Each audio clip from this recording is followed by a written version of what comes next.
نہیں بنا سکتا۔ تو پہلا جو سبق ہے ایک طالب علم کا وہ ہے کہ آپ ہمہ تنگوش ہو کے سنیں۔ ڈاکٹر اکبر صاحب کی بہت بڑی یہ کاوش ہے، میں سمجھتا ہوں کہ یہ بہت بڑی کاوش ہے۔ میں نے ایک جگہ لکھا تھا کہ کاش ہمارے دور میں بھی ڈاکٹر اکبر ہوتا جو ہمیں تلفظ بتاتا، جو ہمیں تقریر کے انداز سکھاتا۔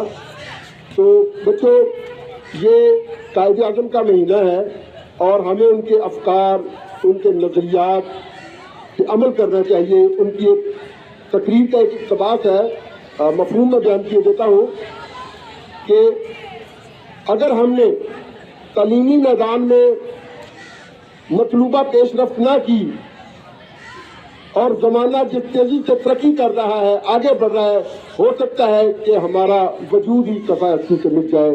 اس لیے ہمیں تعلیم کی طرف جانا ہوگا، پڑھنا ہوگا، انتھک محنت کرنی ہوگی۔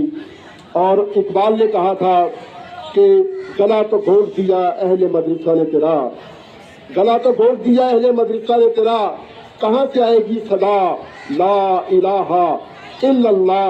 اور برہنہ سر ہے تو عزم بلند پیدا کر، یہاں فقط سر شاہی کے واسطے ہے کلا، اٹھا میں مدرسہ و خانقاہ سے غمناک، نہ زندگی نہ محبت نہ معرفت نہ نگاہ۔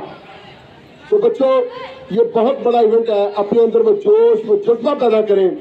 آپ نے ایک قوم بننا ہے اور آپ نے اس ملک کو آگے لے کے جانا ہے۔ کیا آپ عہد کرتے ہیں؟ شاباش، آپ کر گئے کہ آپ نے عہد کرنا ہے کہ ہم نے اس ملک کی تعمیر و ترقی کے لیے کام کرنا ہے۔ شاباش، آپ کرے گئے، کام کرنا ہے، آگے بڑھنا ہے، پڑھنا ہے اور دشمنوں کو کہہ دو کہ کر لو جو کچھ تم نے کرنا ہے، ہم نے آگے پاکستان پاکستان زندہ باد، قائد اعظم زندہ باد، آپ کا یہ اسکول